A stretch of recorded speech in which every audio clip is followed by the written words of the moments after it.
আসসালামু আলাইকুম। আশা করি সবাই সুস্থ স্বাভাবিকভাবে রোজাগুলা পালন করতে পারছেন। আজকে একটা বিষয় আপনাদের সাথে একটু কথা বলি। আমরা কিন্তু পেটের সমস্যায় কম বেশি সবাই ভুগে থাকি।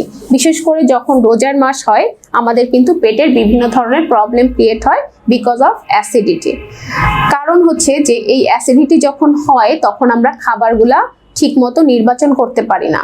কিন্তু সবচেয়ে বেশি যে এই সময় যেটা দরকার সেটা হচ্ছে যে কোন সময় কোন খাবারটা আপনাকে সিলেক্ট করতে হবে, আপনাকে খেতে হবে। এইটা যদি আপনি বুঝতে পারেন তাহলে আমরা বিভিন্ন ধরনের পেটের পীড়াদায়ক সমস্যাগুলো থেকে নিরাময় পেতে পারি। প্রথম যেটা আমরা করব যে আমাদের কোশ্চেন আসে, আমাদের কাছে পেশেন্টরা কোশ্চেন করে যে ম্যাডাম আমার যদি পেটে সমস্যা হয় সেক্ষেত্রে আমি রুটি না ভাত কোনটা আমাকে প্রেফার করা উচিত।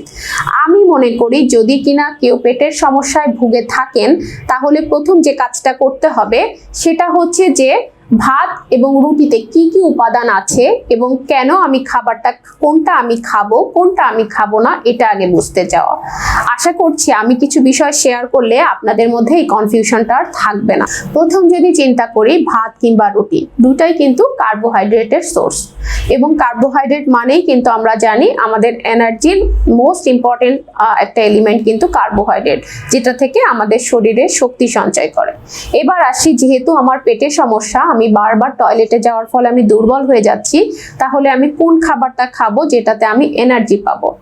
শুধু এনার্জি পেলেই হবে না, আপনাকে মাথায় রাখতে হবে আপনাকে এমন কিছু খাবার নির্বাচন করতে হবে যেটা আপনার শক্তি দেওয়ার পাশাপাশি আপনার কিন্তু হজম প্রক্রিয়াটাও ঠিকঠাক মতো হয়।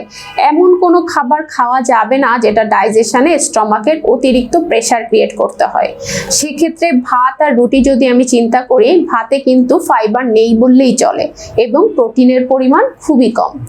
তার ফলে হচ্ছে কি যে আমার ওই খাবারটা হজম করতে খুব বেশি স্টমাককে কষ্ট করতে হচ্ছে না, যেহেতু ফাইবার কম, অতিরিক্ত প্রেসার ক্রিয়েট করতে হচ্ছে না, খুব ইজিলি ডাইজেস্ট হয়ে যাচ্ছে। পক্ষান্তরে যদি রুটি চিন্তা করি, রুটিতে কিন্তু প্রচুর পরিমাণে কার্বোহাইড্রেট আছে, ফাইবার আছে, সেহেতু কিন্তু খাবারটা ডাইজেস্ট করতে একটু সময় লেগে যায়। স্টমাককে অতিরিক্ত প্রেসার ক্রিয়েট করতে হয় হজম ক্রিয়াটা বাড়ানোর জন্য। ফলে কিনা হয় কি যে যখন পেটের সমস্যায় ভুগি আমরা ডাইজেস্টিভ সিস্টেমটা কিন্তু অনেকটাই উইক থাকে। এই উইক অবস্থায় রুটি হজম করতে একটু কষ্ট হয়ে যায়। ফলে আমরা যখন এই পেটের বিভিন্ন ধরনের পীড়ায় থাকবো সেক্ষেত্রে আমাদের রুটির বদলে ভাতটা খাওয়াই সবচেয়ে গুরুত্বপূর্ণ এবং আমরা চিন্তা করব যে রুটির বদলে যেন ভাতটাই আমরা খাদ্য তালিকায় রাখতে পারি। তবে আরেকটা বিষয় আছে যে রুটিতে কিন্তু গ্লুটেন থাকে, যার কারণে বিভিন্ন ধরনের অ্যালার্জিক রিয়াকশন হতে পারে। এটার কারণে যারা কিনা অ্যালার্জিতে ভুগছেন তারাও রুটির এই খাওয়ার চেয়ে বরং ভাতটা যদি খাবার তালিকায় রাখেন এবং সেটা একটু নরম করে যাও ভাতের মতো, তাহলে কিনা গাট কিংবা যে কোনো ধরনের পেটের সমস্যায় আপনি স্বস্তি পেতে পারেন।